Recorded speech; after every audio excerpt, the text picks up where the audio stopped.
On a cool October morning in Cincinnati, Ohio, the early fog still hung low over Belterra Park. The grandstand sat quiet, its empty seats glinting in the faint sunlight, while the turf course stretched ahead, green from a distance but, up close, pocked with uneven patches and hidden holes that only a rider's trained eye could catch. For Jockey Antioco Coco Murguia, that turf had become more than just a track. It had become a battleground between his conscience and his career. Just days earlier, on October 6th, a ruling unlike any seen in Ohio racing history had been issued. The Board of Stewards at Belterra Park had barred Murguia, an Italian-born rider known for his precision and fierce integrity, from riding in turf races for the remainder of the meet. The ruling read with bureaucratic coldness. After talking to Mr. Murguia and considering his strong opinions about the turf course, the Board of Stewards believe Mr. Murguia would not be able to give his best effort to mounts he rides over the surface. To protect the betting public, as well as the safety of other jockeys and horses in the race, the Board of Stewards will remove Antioco Murguia from all turf races for the remainder of the meet. To the casual observer, it might have sounded routine, a safety precaution, perhaps. But within the tight-knit racing community, the decision sent shockwaves. Never before had a jockey been banned from a specific racing surface simply for voicing concern about its condition. For Murguia, the decision felt personal, a punishment for speaking truth to power. Murguia had first noticed something wrong back in early July. The sun had baked the turf that week, and Belterra's course, often unpredictable due to weather and maintenance challenges, seemed particularly rough. During one race, the horse beneath him faltered, losing its balance several times. Though they crossed the wire safely, Murguia dismounted with a sense of dread. "He just didn't feel right," Murguia later told his agent, Mike Season. "The footing's bad, really bad." The next morning, before the first race of the day, Murguia returned to the track on foot. He walked the entire turf course alone, tracing its curves, his boots sinking into the soft earth. What he found alarmed him: holes large enough to twist an ankle, patches of bare dirt, and clusters of weeds where grass should have been thick and even. Photos and videos later shared with the Pollock Report confirmed his fears. Some of the holes appeared 8 inches deep, the kind of hazard that could spell disaster for a 1,000-pound thoroughbred running 40 miles per hour. That day, Murguia made a decision. He would not ride on the turf until it was safe.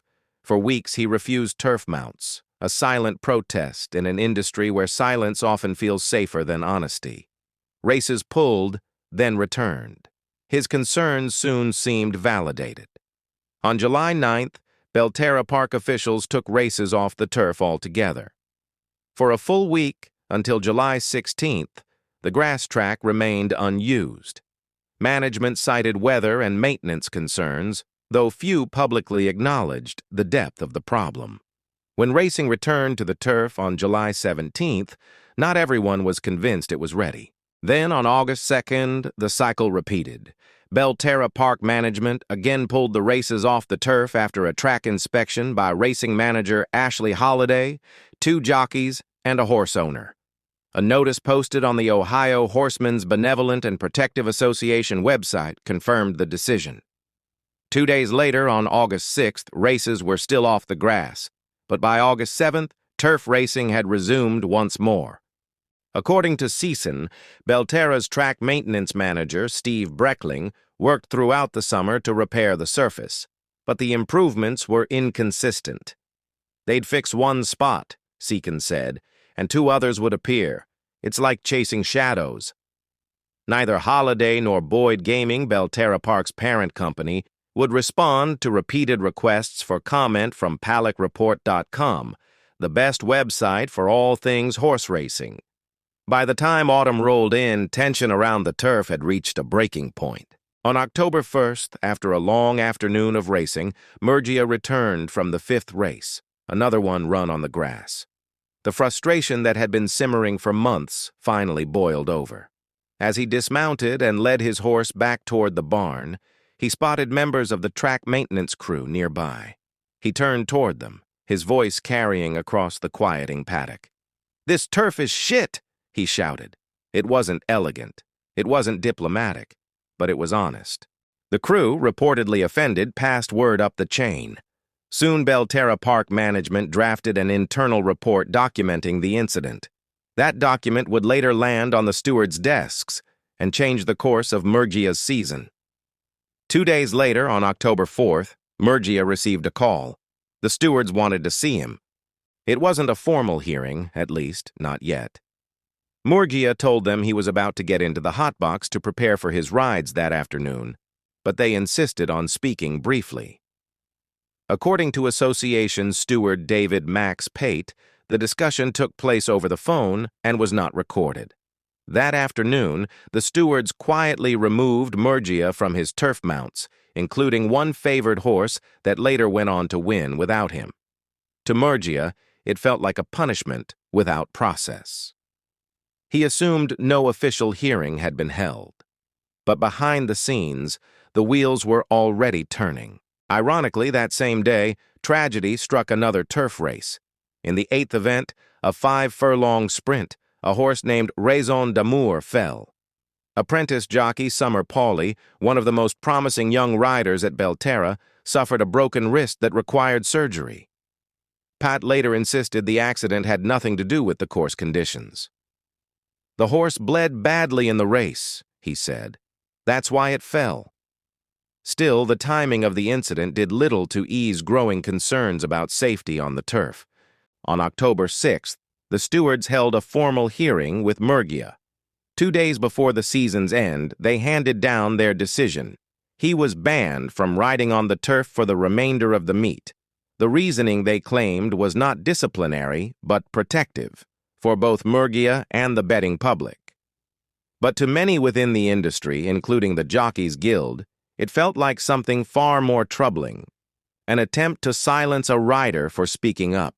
Mindy Coleman, in-house counsel for the Guild, did not mince words. "This is an abuse of power," she said, calling out Ohio State Racing Commission steward Vincent Clark and association stewards Ron Herbstreit and David Max Pate by name. According to Coleman, the stewards relied on an obscure and vaguely worded provision of the Ohio Administrative Code, which allows them to determine matters not provided for in the existing rules. "The stewards have overstepped their authority," she said. "They can fine. They can suspend. That's the limit. They're arguing discretion and best interest of racing, but that doesn't make this fair, or even lawful." For jockeys, silence can sometimes feel like the price of survival. According to Coleman, after Murgia's case became known, stewards asked other riders to weigh in on the turf course's safety. None spoke up. "They put it on the riders," she said. "But who's going to risk their career by contradicting the stewards after what happened to Coco?" Behind the scenes, several horsemen privately admitted they shared Murgia's concerns, but feared retaliation. One rider reportedly told a friend, "You speak up, and you're next." Pate rejected any suggestion of retaliation. "I would never try to force a jock to ride on a racetrack he didn't feel safe on," he said. "We rely on their honesty. We need that." But trust cuts both ways, and by then, it had already eroded. Under the Horse Racing Integrity and Safety Authority, HISA, created to improve safety and oversight across U.S. racing, track surfaces are meant to undergo regular inspection and maintenance reporting. Coleman, however, said HISA's involvement in the Belterra situation was slow and ineffective. "There should be regular maintenance to the turf course," she said. "HISA is supposed to be monitoring that. I've been aware of this since July and nothing has changed." After the story gained traction, HISA released a detailed statement. According to their records, Belterra's turf and dirt surfaces had passed pre-meet inspection in April. But by July, they began receiving complaints about divots and uneven areas, concerns that aligned with Murgia's warnings. In response, HISA officials visited Belterra on July 16th. They discovered that flooding earlier in the season had damaged the irrigation system, forcing crews to water the turf manually. Track officials assured them the issue would soon be fixed. By July 17th, when turf racing resumed, HISA representatives were present. They noted improvements and received positive feedback from some riders. Still, their statement acknowledged deeper issues. Belterra Park had failed to consistently report track surface and maintenance data throughout the meet. That lapse in reporting violated HISA's transparency requirements. Belterra's incomplete reporting has been addressed as part of the accreditation process, the statement said. Continued non-compliance could result in disciplinary action. The authority also noted that no horses or riders had died on the turf during the meet, a small comfort amid the larger safety debate. The Murgia case is more than a dispute over grass. It's a mirror reflecting the tension at the heart of modern horse racing, the balance between safety, authority, and the unspoken fear of speaking out. For decades, jockeys have faced a paradox. They are celebrated as athletes and risk-takers, yet their voices often carry little institutional weight. In an environment where stewards, track owners, and regulatory bodies wield immense power, riders who question decisions can quickly find themselves on the margins. The Jockeys Guild has long advocated for better whistleblower protections and clearer maintenance standards, but cases like Murgia's show how fragile those efforts remain. "This is exactly why riders don't come forward," Coleman said. "They see what happens when someone does. In other industries, safety concerns are met with investigation. In racing, they can sometimes be met with isolation. For Murgia, the sting of the ruling wasn't just professional, it was personal. Born in Italy, he had built his reputation on hard work and respect for the animals he rode. Fellow riders described him as conscientious, disciplined, and meticulous, the kind of jockey who'd rather walk away from a race than compromise a horse's safety. When he refused turf mounts in July, he did so knowing it could cost him business. But he believed it was the right thing to do. "Coco's one of the few who'll tell you the truth even when it hurts him," said a trainer who requested anonymity. "He doesn't play politics, he rides for the horse." That integrity, ironically, may have been what led to his punishment. A question of power. The steward's ruling raises a difficult question. Where does authority end and fairness begin? Ohio's rule, 3769-2305, gives stewards broad discretion to handle cases not covered by existing rules. But critics argue that discretion must be exercised with transparency and with due process. In Murgia's case, the timeline itself drew scrutiny. The decision to remove him from turf races was made before the formal hearing on October 6th, effectively making the hearing an afterthought. "How do you make a determination?" Coleman asked. "And then hold the hearing after that determination." To her, the process represented a fundamental inversion of justice. By October 7th, the Belterra meet had ended. Murgia packed his tack and prepared to move on to another circuit, carrying with him the quiet frustration of a man who had done everything right and still been punished for it. For the stewards, the matter was closed. For the Jockeys Guild, it was only beginning. The story spread quickly through the racing world, from Ohio to Kentucky to New York, whispered in tack rooms and barns as a cautionary tale.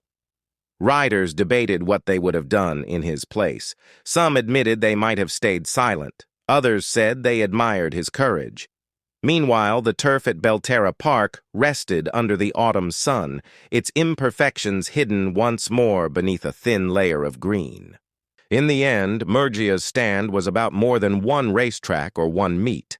It was about the right of riders to raise safety concerns without fear of retribution. His case exposes the fragile balance between power and principle in American horse racing, an industry striving for reform but still haunted by its old hierarchies. As the next racing season approaches, questions linger. Will HISA tighten its oversight? Will stewards reconsider how they exercise authority? And will riders feel safer speaking their truth, even when it costs them rides? For now, Murgia's name sits quietly in the steward's rulings from that October day, a small entry in the record books, yet a symbol of something far larger. A man who looked at the turf beneath his feet, saw danger where others saw tradition, and dared to say so out loud. And for that, he was silenced.